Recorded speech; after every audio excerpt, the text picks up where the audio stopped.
Hello everyone, hope you are all fine and having a good time. तो आज का जो हमारा टॉपिक है that is how to factorize a quadratic equation.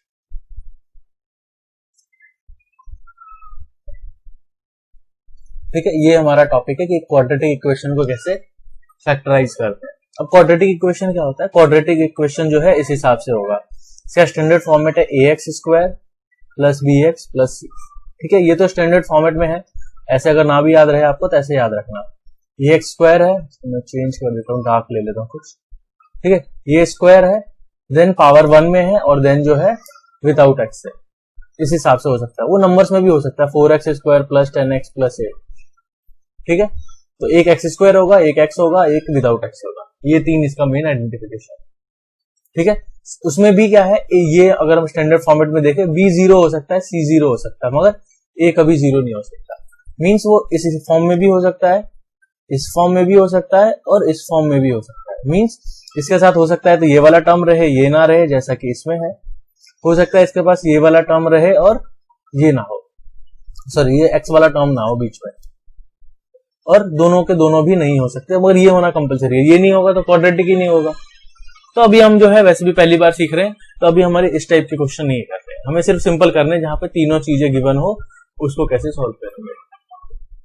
ठीक है, तो देखते हैं, मैं क्वेश्चन लिखता हूं फिर हम देखते हैं उनको कैसे सॉल्व करेंगे। और उनके साथ जो नंबर्स है ये है a, x² का जो कोफिशिएंट होगा वो है a, जो इसका कोफिशिएंट है x का वो b, और जो कांस्टेंट या सिर्फ नंबर है वो c होता है हमारा। ठीक है, फॉर्मेट यहां से चेक कर सकते हैं, x² के साथ जो भी नंबर है वो a, x के साथ जो भी नंबर है वो b, और जो विदाउट x है वो c। यहां से हम पहचान लेंगे। तो यहाँ पे पहले ना मैं एक चीज करके दिखाता हूँ। मान लिया मैंने क्या किया, मैंने किया p+2 इंटू p+4। ठीक है, इसको मैं इंटू करके दिखाता हूँ। तो p+2 को p+4 से इंटू करेंगे तो कैसा दिखेगा? पहले p को इंटू करेंगे p+4 से एंड देन 2 को इंटू करेंगे p+4 से। ये हमने ऑलरेडी किया हुआ है। ठीक, कैसे मल्टीप्लाई करते हैं? p को p से किया तो p², p को 4 से तो 4p, p को 2 से तो 2p एंड p को 2 को 4 से तो 8। तो ओवरऑल ये आ गया p² प्लस 6p प्लस 8। ये तो हो गया कि दो हमें बाइनोमियल टर्म्स, जिसमें कि दो टर्म्स होते हैं, ऐसे वाले को मल्टीप्लाई कैसे करते हैं। अब फैक्टराइजेशन हमें टॉपिक करना है, तो वो हम कैसे करते हैं। यहाँ पे क्या लिखा है, p² प्लस 6p प्लस 8। अब से हमें क्वेश्चन में ये गिवन होगा और हमें वो कहेगा इसको सिंप्लीफाई करो और ऐसे फाइंड करो कि वो दो कौन से टर्म्स थे, चाहे वो प्लस माइनस में हो, जिसको हमने इंटू करके जो है ये आंसर बना होगा, जो हमने लेफ्ट में अभी करके दिखाया। तो हमें क्या करना है, यहां से वापस ऊपर की तरफ जाते हुए ये आंसर ढूंढना है, तभी तो फैक्टराइज हुआ। जैसे हम 12 को लिखते हैं 3 इंटू 4, ऐसे ही हमें इसको भी जो है लिखना है समथिंग इंटू समथिंग के फॉर्म में। बट वो कौन सी ऐसी दो चीजें हैं जो आपस में इंटू होकर ये बनी है, तो वो देखते हैं। हमने इसमें अभी ABC लिखना सीखा था, तो A कितना है, कितने p² है ये 1, B कितना है 6 एंड C कितना है 8। ये फिक्स स्टेप है कि पहले ABC लिख लो। दूसरा स्टेप हमेशा फिक्स रहेगा कि A इंटू C करना है, तो 1 इंटू 8 आ गया, ये भी कंप्लीट है। अब 8 के फैक्टर करने हैं, तो 8 के फैक्टर क्या क्या हो सकते हैं। 8 का हो सकता है 1 8 जा 8 और 2 4 जा 8, यही होगा। 8 1 जा 8, बट वो सेम ही हो गया।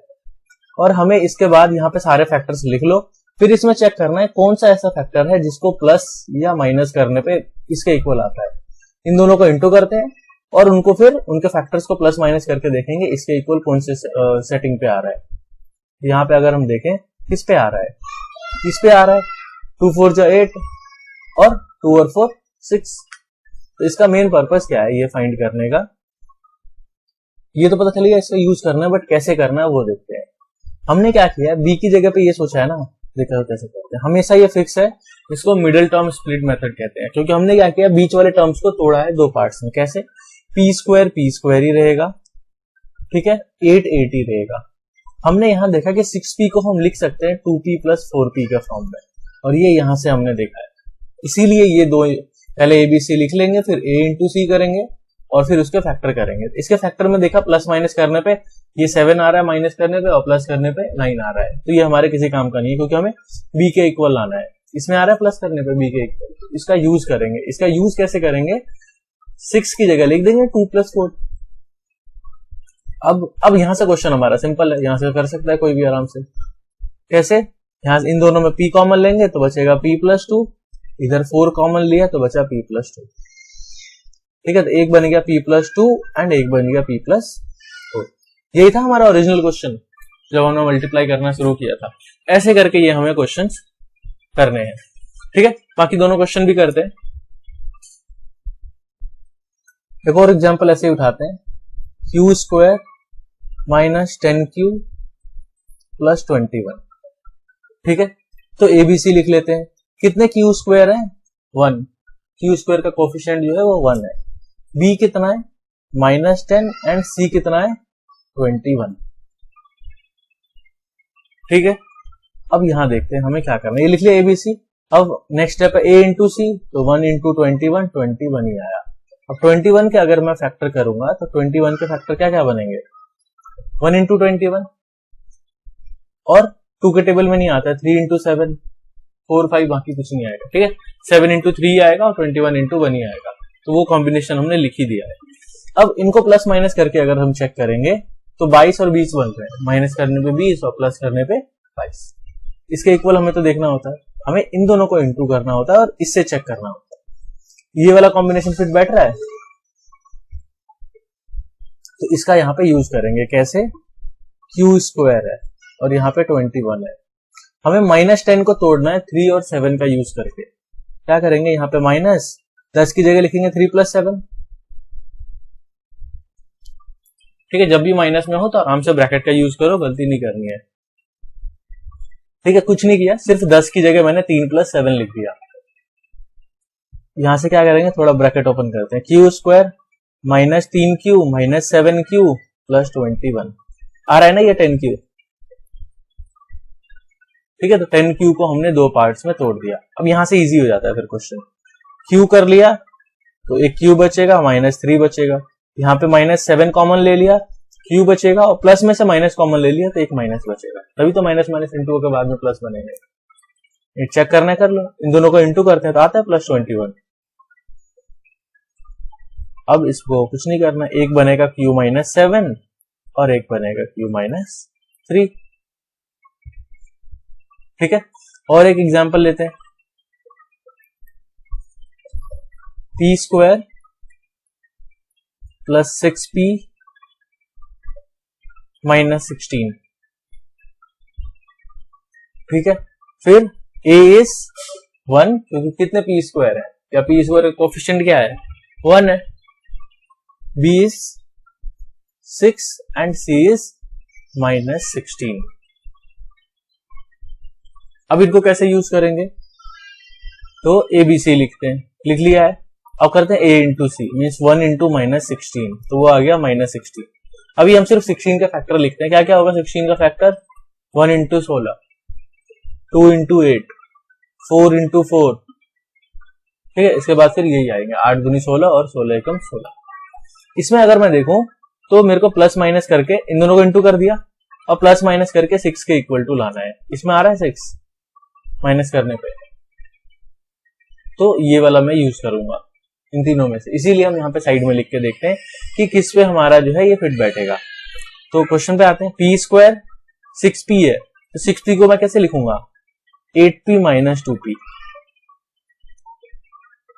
ठीक है, क्योंकि मेरे को 8 + 2 तो लिखूंगा 10 हो जाएगा, 6 लाना है मेरे को तो 8 - 2 लिखूंगा। तो 8 - 2 मैंने लिख दिया। अब यहां से p कॉमन, तो इसमें p बचा, इसमें 8 बचा, यहां से माइनस, दोनों में 2 कॉमन है। ठीक है, तो यहाँ p बचा और माइनस में से माइनस निकाल लिया तो प्लस बचेगा कॉमन। आ गया एक p + 8, तो एक हुआ p - 2, एक हुआ p +, ये इसका आंसर है। एक और क्वेश्चन लिखता हूं मैं। मान लिया आपको p हर जगह 1 ही दिखता है ना, कि a 1 ही क्यों आ रहा है हर जगह। एक हम अलग वाला भी लेते हैं। मान लिया एक लिया मैंने 2p² + 10p + 12। ठीक है, यहाँ पे मैंने इस बार ये 2 लेके किया कि यहाँ पे भी तो कोई नंबर हो सकता है, कोई दिक्कत नहीं है। a = 2, b = 10 and c = 12। a multiplied by c, that is 2 multiplied by 12, तो यहां से 24 आ गया। अब 24 का फैक्टर क्या क्या होंगे, 1 24, 2 से चेक करेंगे तो 12 बार में, 3 से 8 बार में, 4 से 6 बार में, फिर 6 से 4 में, तो वहां से फिर रिपीट होना लगेगा। फिर कैसे होगा, 6 से 4 बार में, 8 से 3 में, 12 से 2 में, 24 से 1 में, तो वो नंबर हमने ऑलरेडी लिख ही लिया। अब यहाँ पे क्या करना है, ऐसा कॉम्बिनेशन ढूंढना है जिसका सम या डिफरेंस 10 आए। ये लास्ट वाले में आ रहा है ना, इनको ऐड करने पे 10। हम क्या करते हैं, इन दोनों को इंटू करते हैं और फैक्टर को इसके इक्वल लाने की कोशिश करते हैं, जब भी तो इसको मिडिल टर्म स्प्लिट कहते हैं, मध्य पद विभक्त कहते हैं। बीच वाले टर्म को हमें तोड़ना होता है। तो हम ये देख रहे हैं बीच वाले टर्म्स को कौन से दो नंबर को ऐड करके लिखूं या माइनस करके लिखूं। तो वो पता चला कि 4 + 6 लिख सकता हूं मैं, तो मैं 4 + 6, 6 + 2 दोनों लिख सकता हूं और दोनों से ही आंसर आएगा। तो पता चलेगा क्या यूज करना है। ठीक है, अगर यहाँ पे अगर हम एक चीज दिखाऊं मैं वापस से ऊपर वाले क्वेश्चन में, वो हर क्वेश्चन में कॉम्बिनेशन अलग हो सकता है, कोई दिक्कत नहीं है। यहाँ पे मैंने क्या यूज किया है, यहाँ पे मैंने 8 - 2 यूज किया है, क्योंकि मेरे को b के इक्वल 6 लेके आना था। जो कॉम्बिनेशन प्लस माइनस फिट करने से बैठेगा, अगर मैं यहाँ पे दिखाऊं ना, हमें लग रहा है कि यहाँ पे हमने प्लस किया है, थोड़ा सा मैंने अभी इस तरीके से बताया करना। ठीक है, इसको मैं चाहता था ऐसे भी लिख सकता था, q² -10q लाना है, तो मैं इसको ऐसे लिख सकता था, -3q -7q। इसमें मैं ऐसे मैंने किया है, क्योंकि मुझे आंसर भी तो फिर माइनस में चाहिए। ठीक है, तो वो हर एक जगह अलग हो सकता है, वो ऐसे भी दिख सकता है, ऐसे भी दिख सकता है, डिपेंड करता है बी में है क्या। मान लिया बी में -10 है, तो ये वाला कॉम्बिनेशन उठाएंगे। बी में अगर -4 है, तो ये वाला कॉम्बिनेशन उठाएंगे। बी में अगर +4 है, तो 7 - 3 लिखेंगे। तो वो सारी चीजें हमारी क्वेश्चन पे डिपेंड करती है बी वाले को कैसे करना है। इसके लिए बेस्ट तरीका है कि हम बहुत सारे क्वेश्चंस प्रैक्टिस करें, उससे आइडिया लगेगा कि बी को हमें कैसे तोड़ना है, कब, और स्पेशली माइनस वाले क्वेश्चंस तो काफी करने हैं। तो हम 2 क्वेश्चन और कर लेंगे, इसके बाद एक क्वेश्चन और कर लेंगे। ये आ गया, हमें पता चल गया 4 और 10 का यूज करना है। और +10 है, तो +10 के लिए दिक्कत नहीं है ना, सिंपल 4 + 10 लिख के लेंगे। ये हो जाएगा 2p², मैंने लगाया था यहाँ पे स्क्वायर, देख लेते हैं एक बार। ठीक है, 2p², अब 10p को मैंने तोड़ दिया, 4p + 6p +12 वैसे ही है, बीच वाले टर्म्स को तोड़ दिया मैंने 2 पार्ट्स में। इन दोनों में देखे तो 2 भी कॉमन है, p भी कॉमन है, तो यहां से p बचा, यहां से 2 2 जा 4 बचा। इसमें 6 कॉमन है, तो p और 6 2 जा 12, एक आ गया p + 2 और एक आ गया मेरा 2p + 6। ठीक है, ऐसे करके बनेगा। यहाँ पे मेरे को एक चीज और दिख रहा है, इसमें 2 कॉमन है, तो मैं वो चीज भी लिख सकता हूँ। 2 भी कॉमन ले लेंगे, एक बनेगा p + 2, एक बनेगा p + 3, ये भी बन सकता है इसमें। ठीक है, मैंने क्या किया, इसमें से 2 निकाल के बाहर लगा दिया यहाँ पे, तो ये भी हम लिख सकते हैं, कोई दिक्कत नहीं। ठीक है, यहाँ पे जो तूने क्वेश्चन पूछा है, क्या पूछा है कि हमने 12 - 2 क्यों नहीं लिया। ठीक है, अब यहाँ पे देखते हैं, अगर मैं 12 और एक -2 लूं, तो इन दोनों को क्या आ रहा है, इसमें इन दोनों को अगर मैं सॉल्व करता हूं तो 12 - 2 10 तो आ रहा है, मगर इनको मैं इंटू करता हूं ना, तो मेरा -24 आ रहा है। बहुत चीजें देखनी पड़ती है, जबकि यहाँ पे +24 है। तो या तो फिर मैं दोनों माइनस में यूज करूं या दोनों प्लस में यूज करूं। क्यों, क्योंकि मुझे आंसर भी तो फिर +24 चाहिए, जबकि यहाँ पे एक माइनस एक प्लस में मैं नहीं ले सकता। अगर मैं पिछले क्वेश्चन में देखूं, तो यहाँ पे मुझे बी में क्या लेके आना था, +6 लाना था, तो मैंने 8 - 2 यूज किया, एक लिया 8, एक लिया -2, ये दोनों इंटू होकर -16 भी तो आ रहे हैं। एक ही जगह मैं माइनस यूज कर सकता हूँ, अगर मेरा ए और सी माइनस में है तो। ए और सी प्लस में है, जैसे इस वाले में देखें 21 आया है, तो मैंने इसमें पता क्या क्या लिया, एक लिया -7, एक लिया -3, क्योंकि इनको इंटू करने से +21 बन रहा है। ऐसे बहुत सारी चीजें आएंगी, कई जगह हमें साफ साफ दिखेगा, कोई चीज ले सकते हैं, बट अगर हमने मान लिया कुछ और लिया होता ना इसमें, या अभी वाले क्वेश्चन में अगर हमने 12 - 2 लिया होता, तो हमारा फिर क्या होता, कॉमन आने में दिक्कत आती, कॉमन ही नहीं आता। तो बुक के हमारे 2 एग्जाम्पल है, वो भी लिख लेते हैं, जरा इसको अच्छे से इस टॉपिक को समझ लेते हैं। z² - 4z - 12, a is 1, b is -4 and c is -12। a into सी किया, ठीक है, कितना आएगा 1 इंटू -12 हम सिर्फ 12 को फैक्टर करते हैं, तो 12 के फैक्टर में क्या आएगा 1 इंटू 12, 2 इंटू 6, 3 इंटू 4, फिर 4 इंटू 3 और 6 इंटू 2 और 12 इंटू 1। मुझे ध्यान देना है अगर -12 है ना तो इन दोनों में से एक ही में माइनस यूज करूंगा, तो मैं दोनों में माइनस लगा दूंगा तो फिर वो +12 नहीं हो जाएगा, क्योंकि हमें फैक्टर तो -12 का था फाइनल। इसीलिए हमें ध्यान रखना है कि एक ही में माइनस लगा सकते हैं। तो वैसे भी वो धीरे धीरे करोगे तो इतना सोचना नहीं पड़ेगा, कुछ चीजें आसान हो जाएंगी फिर कुछ क्वेश्चंस करने के बाद। अब इसमें देखते हैं कि मेरे को बी में लाना है -4, तो मैं कौन सा कॉम्बिनेशन यूज करूं, ये वाला। बट अब यहाँ पे थोड़ा सा देखते हैं, मेरे को -4 लाना है तो मैं 6 - 2 नहीं लिखूंगा, 2 - 6 लिखूंगा। ठीक है, ये मेरे को बी से हमेशा देखना पड़ेगा। तो अब करते हैं इसको, z² -4z की जगह पे क्या लिखूंगा +2 - 6 +2z - 6z बन रहा है ना -4, हमें वही हमेशा ध्यान रखना है। हमेशा बी चेक कर लेना कि बन भी रहा है या नहीं बन रहा है, या ऐसे ही हम लिख रहे हैं वो गलत लिख रहे हैं। अब आराम से सॉल्व हो जाएगा। z कॉमन लेंगे तो z +2, यहाँ पे -6 कॉमन लेंगे तो z माइनस में से माइनस कॉमन ले लिया तो +2, एक बना z +2, एक बना z -6, ये हो गया।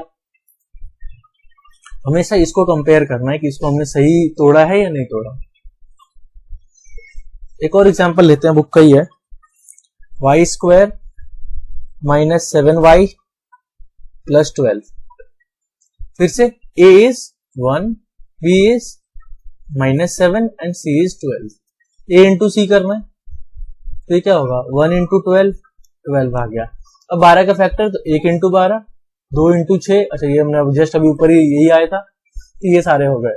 अब मुझे बी में क्या करना है, इनको प्लस माइनस करके इसके इक्वल टू देखना है।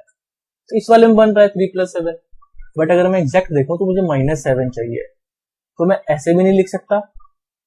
ठीक है, ऐसे में भी नहीं आ रहा है, अगर मैं इसको माइनस इसको प्लस रखूं, 3 + 4 करता हूँ 7 तो आ रहा है, बट मुझे -7 चाहिए, तो मैं दोनों में माइनस लेके चलूंगा, -3 -4, और इन दोनों को इंटू करके देख लो तो +12 बनेगा।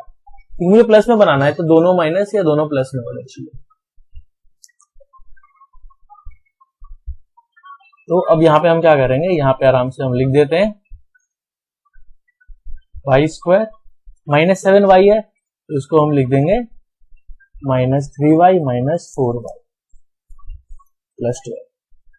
अगर इस माइनस प्लस के, इसी क्वेश्चन को मैं एक बार फिर से बता दूंगा, वहां पे माइनस प्लस हटा के बताऊंगा तो आराम से क्लियर हो जाएगा। ये आ गया, इसमें y कॉमन लेंगे तो y -3 एंड यहाँ से 4 कॉमन लेंगे तो y, अब प्लस में से माइनस कॉमन ले लिया तो माइनस बचेगा। ठीक है, ध्यान देखना जब भी माइनस कॉमन लेंगे तो अंदर यहाँ वाले का साइन बदल जाएगा। एक हो गया y -3, एक हो गया y -4। अब यहाँ पे मैं एक चीज बताता हूँ कि अगर मुझे माइनस वाली चीजों से बचना है ना, इतनी जो कंफ्यूजन होती है कि एक माइनस ले दोनों माइनस ले, तो उसका सिंपल तरीका देखते हैं क्या होता है, जो मैंने सेकंड क्वेश्चन में कराया भी था। यही क्वेश्चन लिखता हूं मैं, y² -7y +12। इसमें फिर हम साइन को इग्नोर करेंगे। a क्या है 1, b क्या है -7 और c है 12। करते टाइम हम उसको सॉल्व नहीं करेंगे, a इंटू सी है, हम लिख रहे हैं पूरा 12 का फैक्टर क्या हुआ 3 4 12, 2 6 12 एंड 1 12 12, ये वाला यूज करना है। मैं अगर यहाँ माइनस ना देखूं, भूल जाता हूं माइनस, सिर्फ 7 के लिए देखना है 3 + 4। ठीक है, यहाँ पे सिर्फ प्लस वाला हमेशा देखा करेंगे। इस 7 को मैं अगर इसमें से तो ठीक, तो ये चूज किया 3 + 4 यूज करना है।